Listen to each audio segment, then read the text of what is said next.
बच्चों, आज income determination and multiplier का लास्ट टॉपिक पढ़ाते हैं और टॉपिक इन्वेस्टमेंट मल्टीप्लायर है। इस चैप्टर में आपको मल्टीप्लायर पढ़ाऊंगा और साथ में आपको इस चैप्टर में जो न्यूमेरिकल है वो बताऊंगा। तो सबसे पहले जान लेते हैं कि इन्वेस्टमेंट मल्टीप्लायर होता क्या है। इन्वेस्टमेंट मल्टीप्लायर होता है ratio of change in income to change in investment. तो जैसे इन्वेस्टमेंट होते हैं, हम जानते हैं वेल्थ एक्सपेंडिचर अदर्स इनकम। तो बच्चों, इन्वेस्टमेंट एक्सपेंडिचर होने से क्या होगा, इनकम जनरेट होगी।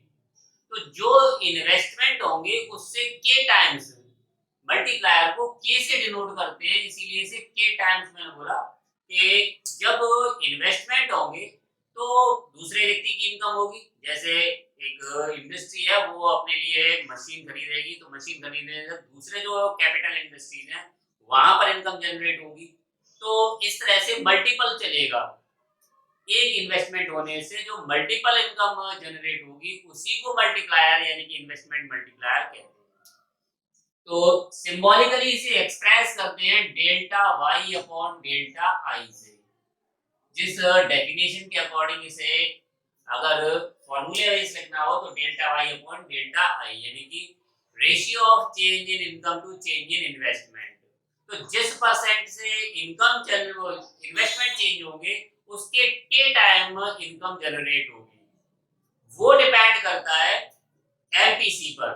अगर कंजम्पशन है, जैसे मान लेते हैं एक एग्जांपल मैं बताता हूँ कि 100 रुपए की इन्वेस्टमेंट हुए तो 100 रुपए की बराबरी की तो इनकम जनरेट होगी। तो इनकम जनरेट हुई, इनकम जनरेट करने के बाद जो एमपीसी की वैल्यू है उतना तो इनकम पर खर्च हो जाएगा और जो रेस्ट ऑफ अमाउंट है वो सेव हो जाएगा। फिर वो एक्सपेंडिचर होंगे कंजम्पशन पर, तो किसी दूसरे व्यक्ति की इनकम पड़ेगी। तो इस प्रकार से ये कब तक चलेगा, जब तक कि इन्वेस्टमेंट इक्वल टू सेविंग ना हो जाए। जैसे कि हमने अभी प्रीवियस वाले टॉपिक में पढ़ा था, सेविंग इक्वल्स टू इनकम, वो sorry, saving equals to investment approach में। तो यहाँ पर के की वैल्यू डिपेंड करती है इस पर, इन्वेस्टमेंट पर। इन्वेस्टमेंट बढ़ेंगे तो वाई की वैल्यू चेंज होगी और वाई की वैल्यू चेंज होगी तो कितने टाइम चेंज हुई है वो बताएगा मल्टीप्लायर। ओके बच्चों, अब इसके साथ रिलेशन होता है।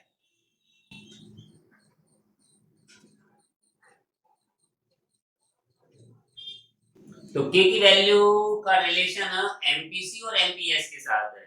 कैसे वो देख लेते हैं। मैंने यहाँ लिखा है K equals to delta Y upon delta I. इसी से हम के की वैल्यू का रिलेशन एमपीएस के साथ निकालेंगे। तो के इक्वल्स टू क्या है, delta Y upon delta I. इस डेल्टा आई को जैसे कि आप जानते हो कि y इक्वल्स टू क्या होता है, y इक्वल्स टू था आपने c प्लस आई पढ़ा था।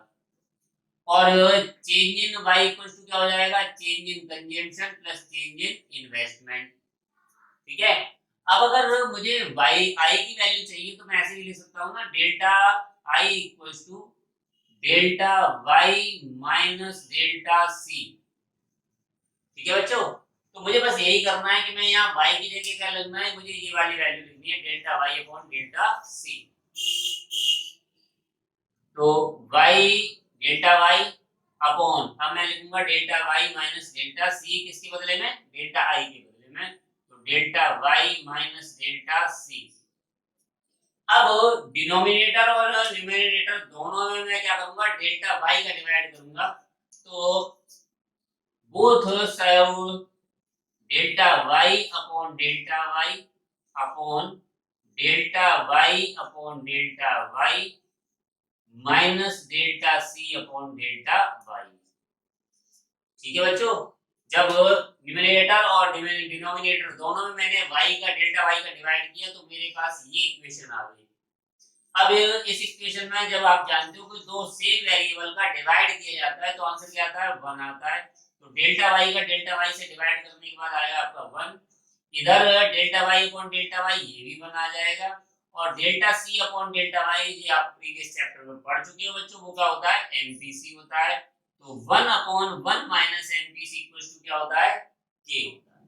और बच्चों आपको प्रीवियस चैप्टर में एक और बात बताई थी मैंने, वो आपको बताया था, MPC plus MPS equals to 1। अगर मुझे MPS चाहिए तो बच्चों क्या होगा, 1 माइनस MPC। तो देखो ये रखा है 1 माइनस MPC। तो अगर मैं 1 माइनस MPC को ऐसे लिख दूं 1 अपॉन MPS, तो K का रिलेशन किससे बन जाएगा, MPS से ही बन जाएगा। तो K बराबर MPS क्या होगा, 1 अपॉन MPS। तो K की वैल्यू आप तीन तरह से कैलकुलेट कर सकते हो बच्चों। अगर चेंज इन Y और चेंज इन I दिया है तो कैलकुलेट हो सकता है। अगर आपको MPC की वैल्यू दी है तो भी K की वैल्यू कैलकुलेट हो सकती है, और MPS दिया है तो भी K की वैल्यू कैलकुलेट हो सकती है। अब बच्चों एक और चीज मैं आपको बता देता हूं, यहाँ K का MPC के साथ डायरेक्ट रिलेशन होता है। वो कैसे होगा, देखो जब कोई भी खर्चा करेगा, हाउस होल्ड एक्सपेंडिचर बढ़ाएगा, यानी कि इनकम का मोस्टली पार्ट स्पेंड करेगा, तो प्रोडक्शन यूनिट पर क्या होगा, प्रेशर बनेगा, किसके लिए, मोर प्रोडक्शन करने के लिए। तो अगर इकोनॉमी में कंजम्पशन रेट ज्यादा है तो इन्वेस्टमेंट रेट भी ज्यादा होगी। तो के की वैल्यू क्या होगी, मल्टीपल होगी उसी रेशियो से जिस रेशियो से इनकम खर्च हो रही है, किस पर, कंजम्पशन पर। इसलिए के का एमपीसी के साथ डायरेक्ट रिलेशन होता है। दूसरा, के का एमपीएस के साथ इनवर्स रिलेशन होता है। अब इनवर्स रिलेशन क्या होगा बच्चों, जितना पार्ट इनकम का सेव कर लिया, तो सेविंग क्या है, that amount of money which is not spend on consumption. वो अमाउंट जब खर्च नहीं हुआ तो दूसरे व्यक्ति की इनकम नहीं बनेगी, और जब नई इनकम नहीं बनेगी तो नए इन्वेस्टमेंट और नए एक्सपेंडिचर नहीं होंगे, और इस वजह से इनकम का इफेक्ट क्या होगा, डिक्रीज होगा, और इस वजह से के की वैल्यू भी रिड्यूस होगी। और इसके अपोज कर दिया जाए, अगर सेविंग कम हो रही है तो सेविंग तो डेफिनेटली बच्चों तभी कम होगी जब हमारे कंजम्पशन ज्यादा होंगे। अभी मैंने आपको बताया था कि अगर कंजम्पशन ज्यादा है तो के की वैल्यू बढ़ेगी। अगर सेविंग ज्यादा है यानी कि एमपीएस की वैल्यू ज्यादा है तो सेविंग तो कंजम्पशन घटेंगे, और कंजम्पशन घटने के साथ साथ इन्वेस्टमेंट मल्टीप्लायर की वैल्यू भी कम होगी। इसलिए एमपीसी के साथ डायरेक्ट रिलेशन होता है और एमपीएस के साथ इनवर्स रिलेशन होता है। बच्चों इस चीज को याद रखना, 1 मार्क्स का क्वेश्चन है। नेक्स्ट टॉपिक है बच्चों वर्किंग ऑफ मल्टीप्लायर। तो वर्किंग ऑफ मल्टीप्लायर दो टाइप से होता है, एक फॉरवर्ड और एक बैकवर्ड। मैं आपको working of multiplier in forward बता रहा हूं, यानी कि पॉजिटिव। नेगेटिव इसका जस्ट अपोजिट हो जाएगा। तो ये किस पर काम करता है, सिंपल है, इफ इंक्रीज इन इन्वेस्टमेंट, अभी बताया था कि जैसे जैसे इनकम इंक्रीज हो, इन्वेस्टमेंट इंक्रीज होगी, इन्वेस्टमेंट के साथ साथ इनकम भी जनरेट होगी, क्योंकि कॉन्सेप्ट क्या है, वंस एक्सपेंडिचर अदर्स इनकम। तो कह रहा है increase in investment income also increases in multiple. तो एक इन्वेस्टमेंट होने से मल्टीपल यानी कि के टाइम्स के बराबर इनकम जनरेट होती है। और अगर बढ़ रही है, इंक्रीज हो रही है तो फॉरवर्ड है, अगर डिक्रीज हो रही है तो डिक्रीज कब होगी बच्चों, वो तब होगी जब इन्वेस्टमेंट रिड्यूस हो जाए। जैसे अभी प्रेजेंट में कोरोना वायरस चल रहा है, तो कोरोना वायरस में बहुत सारी इंडस्ट्रीज क्या हो गई, बंद हो गई। जैसे सबसे पहले बंद होने वाली कोरोना वायरस में इंडस्ट्री थी एटलस साइकिल। अब एटलस साइकिल में जितने भी एम्प्लॉइज थे वो सब क्या हो गए, बेरोजगार हो गए। एक इंडस्ट्री बंद होने से बहुत सारे लोग क्या हो गए, अनएम्प्लॉयड हो गए, और इस अनएम्प्लॉयमेंट की वजह से बच्चों जब बहुत सारे लोगों को अनएम्प्लॉयमेंट मिलेगा तो वो कॉन्सेप्ट फेल हो जाएगा, वंस एक्सपेंडिचर अदर्स इनकम। अगर इनकम नहीं होगी तो फिर क्या होगा, एक्सपेंडिचर नहीं होंगे, और एक्सपेंडिचर नहीं होंगे तो प्रोडक्शन लेवल या फिर फर्म क्या नहीं करेंगी, नए प्रोडक्शन नहीं करेंगी, और नए प्रोडक्शन ना होने की वजह से नए इन्वेस्टमेंट भी नहीं होंगे। तो ये तो हो गया बैकवर्ड। मैं आपको एक्सप्लेन कर रहा हूं फॉरवर्ड। तो फॉरवर्ड मल्टीप्लायर कैसे वर्किंग करता है, तो सबसे पहला है इन्वेस्टमेंट जनरेट्स द इनकम।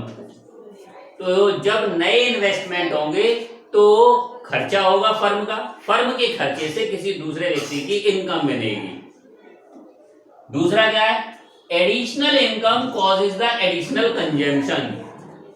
बच्चों क्या होता है कि जब हमारे पास सोर्स ऑफ इनकम बढ़ती है तो हमारे सोर्स ऑफ एक्सपेंडिचर भी बढ़ते हैं। जैसे कि मैंने आपको पहले वाले एग्रीगेट डिमांड वाले टॉपिक में बताया था, income increases then consumption also increases. तो वही कॉन्सेप्ट है कि additional income is spend on expenditure on consumption. तो नए खर्चे होंगे, फिर additional consumption expenditure generates the additional income. तो फिर वही कॉन्सेप्ट बच्चों, कौन सा? Once expenditure others income. तो मैंने अपना पैसा किस पर खर्च किया? कंजम्पशन पे खर्च किया, फर्नीचर परचेज किया, क्लोथ्स परचेज किए, बिल्डिंग बनाई, मोबाइल खरीदा। इनसे क्या होगा? दूसरे जो इंडस्ट्रीज हैं उनको इनकम जनरेट होगी और उनके इनकम से किसी दूसरे व्यक्ति की इनकम जनरेट होगी। फिर इसके बाद क्या है? This process keeps repeating till total income यानी कि total change in income equals to the product of multiplier and change in investment. तो डेल्टा वाई इक्वल्स टू क्या हो जाएगा? डेल्टा आई इंटू के। तो बच्चों अभी मैंने आपको जो इक्वेशन बताई थी कि K equals to delta Y upon delta I, उसी इक्वेशन से ये बना है डेल्टा वाई क्रॉस मल्टीप्लाई करके बना है delta Y equals to delta I into K. अब मैंने एज्यूम कर लिया है कि एमपीसी यानी कि marginal propensity to consume additional consumption वो कितने के हैं? एडिशनल कंजम्पशन मैंने एज्यूम किया है कि 0.5 के हैं, यानी कि इनकम का आधा पार्ट, एडिशनल इनकम का आधा पार्ट किस पे खर्च कर रहा है? कंजम्पशन पे खर्च कर रहा है। तो उसी से रिलेटेड मैंने ये इंफॉर्मेशन कलेक्ट करने के बाद आपको ये टेबल बनाई है। तो 1 2 3 4 5 और एंड सो ऑन आगे भी। तो सबसे पहले इनकम के लिए एक्सपेंडिचर हुए कितने के? 20 करोड़ के। 20 करोड़ के एक्सपेंडिचर 20 करोड़ की इनकम को जनरेट करेंगे और उसका एमपीसी मैंने एज्यूम कर दिया 0.5, यानी कि अपनी इनकम का 50% लोग क्या कर रहे हैं? कंज्यूम कर रहे हैं। तो अगर उसकी इनकम 20 करोड़ रुपए हुई तो 20 करोड़ रुपए में से उसने एडिशनल कंजम्पशन किए कितने के? 10 करोड़ के, और 10 करोड़ उसने क्या कर लिए? सेव कर लिए। फिर से जो एक्सपेंडिचर है, अब सेकंड राउंड में क्या होगा? 10 करोड़ की इनकम जनरेट होगी क्योंकि खर्चा कितने का किया? 20 में से 10 करोड़ का किया था। फिर वही कॉन्सेप्ट काम करेगा, वंस एक्सपेंडिचर अदर इनकम। तो यहां पर इनकम जो जनरेट होगी वो कितनी होगी? 10 करोड़ की। फिर उसका 50% कंजम्पशन पे खर्च कर दिया तो 5 आ गया, और सेविंग भी कितनी आ गई? 5। तो फिर अब 5 रुपए खर्च किया तो 5 रुपए की इनकम जनरेट होगी। यही प्रोसेस आगे चलती रहेगी, कब तक? कि जब तक एडिशनल इनकम कितनी ना हो जाए? 40 ना हो जाए। क्यों? क्योंकि के, अभी मैंने आपको बताया था के बराबर क्या होता है? 1/1 माइनस एमपीसी। इससे हमने के की वैल्यू कितनी निकाल ली? 2। यानी कि अगर 20 करोड़ के इन्वेस्टमेंट होंगे तो उससे के टाइम्स इनकम जनरेट होगी, यानी कि के टाइम्स कितनी है? 2। तो 20 का मल्टीप्लाई किया 2 से, यानी कि इनकम कितनी जनरेट हो गई? 40 करोड़। और कंजम्पशन कितने के हो गए? 20 करोड़ के, और सेविंग भी कितने की हो गई? 20 करोड़ की। तो आप पढ़ चुके हो I इक्वल्स टू क्या होता है? S होता है। तो delta I equals to delta S। जब तक ये प्रोसेस चलेगी जब तक कि इन्वेस्टमेंट सेविंग के इक्वल ना हो जाए। तो इस टेबल से बच्चों ये मैंने आपको फॉरवर्ड बता दिया है, और इसके बाद आता है बैकवर्ड। तो आपको केवल क्या करना है? यहाँ एडिशनल जो जनरेट कर रहे हैं इन्वेस्टमेंट को, वहां क्या करेंगे? रिड्यूस करेंगे, जिससे इनकम रिड्यूस हो जाएगी।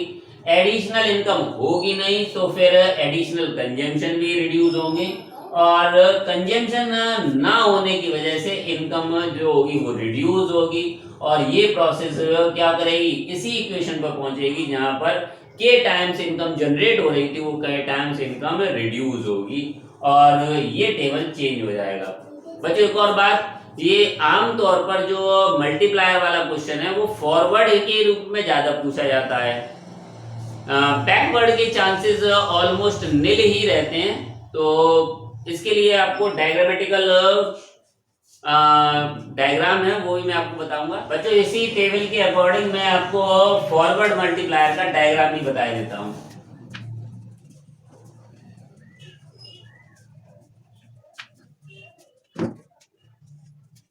तो आप जानते हो कि ये इनकम है, ये आपके कंजम्पशन, तो ये तो इंटरसेक्शन पॉइंट हो गया, इक्विलिब्रियम हो गया। इसके बाद अगर इनकम जनरेट होती है तो फिर एडिशनल के साथ साथ क्या होगा, एग्रीगेट डिमांड कर्व क्या होगा, अपवर्ड शिफ्ट हो जाएगा, AD1 बनाएगा, जो नए पॉइंट E1 पर इक्विलिब्रियम बनाएगा। तो यहाँ y से बढ़कर इनकम y डैश पर पहुंच जाएगी, तो ये जो एरिया है वो डेल्टा y का होगा। और ऐसा कब हुआ, ऐसा तब हुआ जब हमारी वैल्यू कितनी है, AD = C + I। तो एडिशनल क्या होगा, C dash plus I dash. तो इन दोनों के बीच का जो डिफरेंस है वो क्या है, डेल्टा I है। वो डेल्टा I क्या करेगा, इस डेल्टा Y में चेंज करेगा, तो हमारे पास K की वैल्यू आ जाएगी क्या, delta Y upon delta I। तो ये आपका जो फॉरवर्ड है। अगर बाय चांस आपके में बैकवर्ड आता है तो बस आपको यही डायग्राम बनाना है, और ये जो डॉटेड लाइन है उसे बस बिलो एग्रीगेट डिमांड पर लानी है, यानी कि ये जो इनिशियल एग्रीगेट डिमांड कर्व है इसी के नीचे ये वाली लाइन कर दोगे तो आपको बैकवर्ड मल्टीप्लायर का डायग्राम मिल जाएगा। इस तरह से बच्चों ये तो आपका हो गया मल्टीप्लायर। मैं आपको न्यूमेरिकल और बता देता हूँ, इस चैप्टर में न्यूमेरिकल भी आते हैं, तो इस न्यूमेरिकल के साथ ये चैप्टर पूरा हो जाएगा आपका। बच्चों यहाँ पर एक क्वेश्चन है, वो कह रहा है the saving function of an economy is given, that is S = -50 + 0.10y if excess investment is 450, calculate equilibrium level of income, additional investment which will be needed to gain the additional income up to 3000। तो बच्चों इसी numerical को करते हैं। तो बच्चों ये देखो सेविंग फंक्शन दे रहा है, इन्वेस्टमेंट दे रहा है और डेल्टा वाई की वैल्यू दे रहा है। इससे आपको इक्विलिब्रियम लेवल ऑफ इनकम निकालनी है। तो बच्चों आपको भी पता है कि S = क्या होता है, I होता है। अब जो वैल्यू S की है वही I की होगी, और हमारे पास S की वैल्यू ये है, तो S = क्या है, -50 + 0.10y, 0.1y है ना। तो अब अगर ये इक्वेशन है तो मैं I की वैल्यू यहाँ पुट कर सकता हूँ। तो 450 = -50 + 0.1y, 0.10 लिख सकते हैं या 0.1 लिख सकते हैं, एक ही बात है। वैल्यू को ट्रांसफर करेंगे तो 0.1y = क्या हो जाएगा, 500, और y = क्या हो जाएगा, 500। तो इक्विलिब्रियम लेवल ऑफ इनकम कितनी आ गई, 500। इसके बाद उसने पूछा है कि अगर डेल्टा वाई आ जाए तो फिर चेंज कितने का आएगा। बच्चों ये तो आपके पास इंफॉर्मेशन गिवन है, तो आपको पता है S = क्या होता है, I होता है। I की वैल्यू गिवन है, S की वैल्यू गिवन है, इससे हम Y की वैल्यू फाइंड आउट कर लेंगे। तो सबसे पहले S = -50 + 0.10y, यानी कि 0.10y।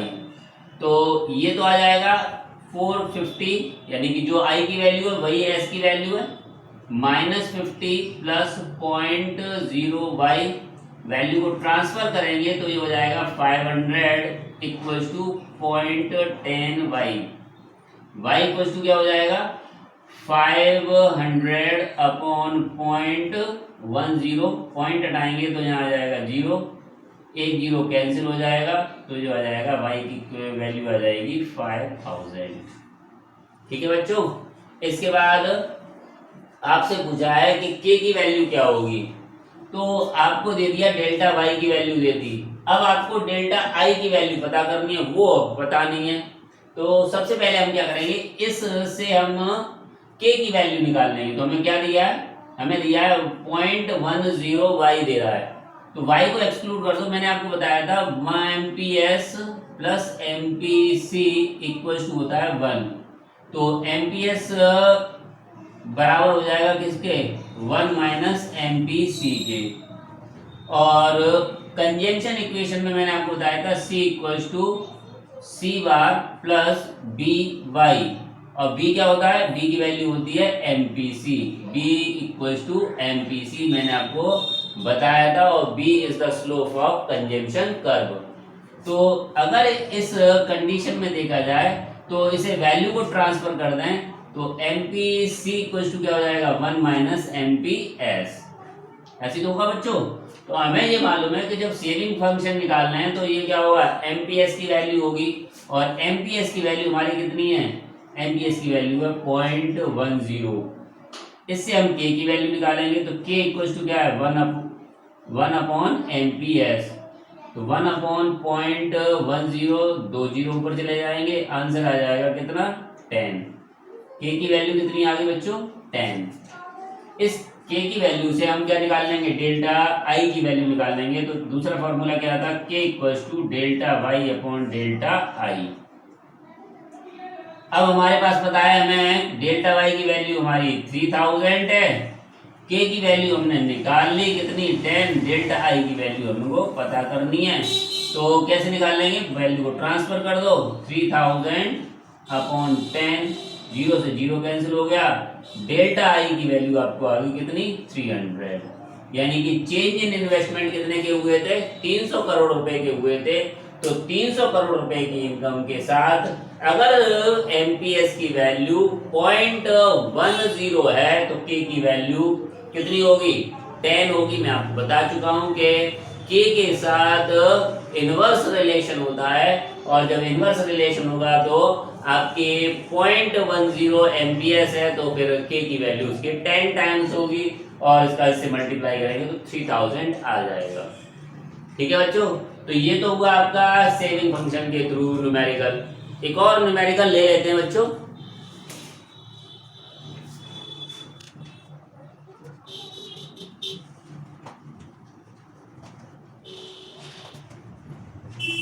सेकंड क्वेश्चन में बच्चों दे रहा है कंजम्पशन फंक्शन दे रहा है c इक्वल्स टू 200 प्लस 0.5 तो ये गिवन है आपका, और साथ में इन्वेस्टमेंट और दे रहा है, वो आपके दे रहा है कितने का, 400 के। अब इसने आपको इक्विलिब्रियम लेवल ऑफ इनकम पूछी है, और साथ में पूछा है कि अगर is the economy in equilibrium at the income level of 1500 crore. तो ये पूछ रहा है कि क्या इकोनॉमी 1500 करोड़ की कंडीशन में इक्विलिब्रियम पर है। तो पहले सॉल्व करते हैं, उसके बाद पता चलेगा कि ये 15 करोड़ पर है या नहीं है। तो सबसे पहले आपको पता है y इक्वल्स टू क्या होता है, c प्लस आई। बच्चों जो फॉर्मूले हैं वो मैं आपको बता चुका हूँ, फिर भी जब इस वीडियो को खत्म करूंगा उससे पहले एक बार सारे फॉर्मूले आपको नोटेड डाउन कराऊंगा। तो यहाँ पर हमारे पास c की वैल्यू कितनी है, 200 प्लस 0.5y। i की वैल्यू हमें पता हो गई कितनी है, 400 है। y की वैल्यू आपको फाइंड आउट हो जाएगी इससे। तो y इक्वल्स टू क्या हो जाएगा, इन दोनों को ऐड करो, 600 हुआ प्लस 0.5y, इसको इधर ट्रांसफर कर दो तो y minus 0.5y equals to 600, और इसमें से इसको माइनस करेंगे तो 0.5y आएगा, और ये 600, y की वैल्यू आ जाएगी 600 अपॉन 0.5, और पॉइंट हटाएंगे तो 0 हो जाएगा, तो ये आ जाएगा 1200। उसने पूछा था कि क्या अगर 1500 करोड़ में है तो वो इक्विलिब्रियम पर है। तो ये इकोनॉमी 15 करोड़ पर नहीं आ रहा है आंसर, तो ये इकोनॉमी इक्विलिब्रियम पर नहीं है, क्योंकि उसने आंसर में पूछा है कि 15 करोड़ पर इक्विलिब्रियम, तो वो तो नहीं है। अच्छा बच्चों, कभी कभार क्या होता है आपसे सेविंग पूछ लेता है, तो सेविंग के लिए आपको क्या करना है, s equals to Y minus C करना है। अब हमें यहाँ c भी नहीं पता, तो एक चीज अभी मैं आपको बताते हुआ था, s इक्वल्स टू क्या होता है, i होता है। तो i की वैल्यू उसने दी है, तो सेविंग भी कितना हो जाएगा, 400 करोड़। इससे हम c की वैल्यू निकाल लेंगे, तो c इक्वल्स टू क्या होगा, y माइनस s। तो y की वैल्यू कितनी है हमारी, वो आपकी 1200 है, और s की वैल्यू कितनी है, 400 है। तो आपकी कंजम्पशन कितनी हो जाएगी, 800 करोड़ के। इस तरह से आपको ये तीन चीजें पूछेगा बच्चों, तो वो आपके 6 मार्क्स का क्वेश्चन बनता है। ठीक है, अब मैं आपको कुछ फॉर्मूलेज दिखा देता हूं जिससे दूसरे तरह के क्वेश्चंस आप सॉल्व आउट कर सकते हैं।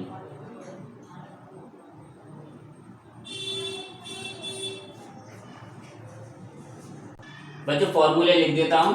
तो पहला फॉर्मूला है आपका y equals to C plus S और y equals to C plus I. ठीक है। दूसरा फॉर्मूला है c equals to Y minus S या c equals to Y minus I, एक ही बात है। ठीक है। ऐसी s को ट्रांसफर करोगे तो वो आ जाएगा। तीसरा फॉर्मूला है A P C, C upon Y और 1 minus A P S. Fourth formula है A P S equals to S upon Y और 1 minus A P C. Next MPC का फॉर्मूला है delta C upon delta Y और 1 minus M P S.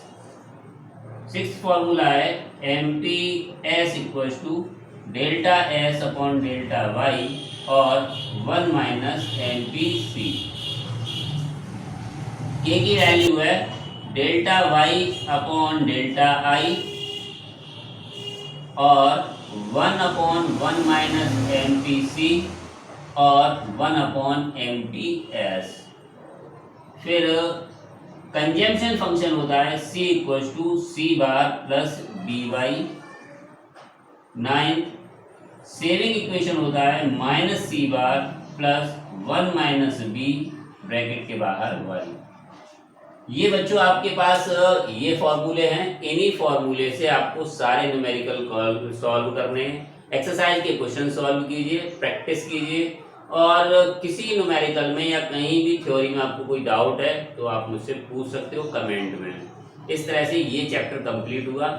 इस unit का जो last chapter रह गया है वो problems of deficient demand and excess demand है।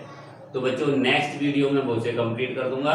तो इस तरह से आपके 3 यूनिट कंप्लीट हो जाएंगे और मैक्रो इकोनॉमिक्स के फिर आपके पास 3 चैप्टर रह जाएंगे, वो मैं नेक्स्ट वीडियोस में कंप्लीट कर दूंगा। तो आई थिंक 15 सितंबर तक मैं मैक्रो कंप्लीट कर सकता हूँ। ओके, तब तक आप अपना काम करते रहिए और पढ़ते रहिए और स्टे हेल्दी।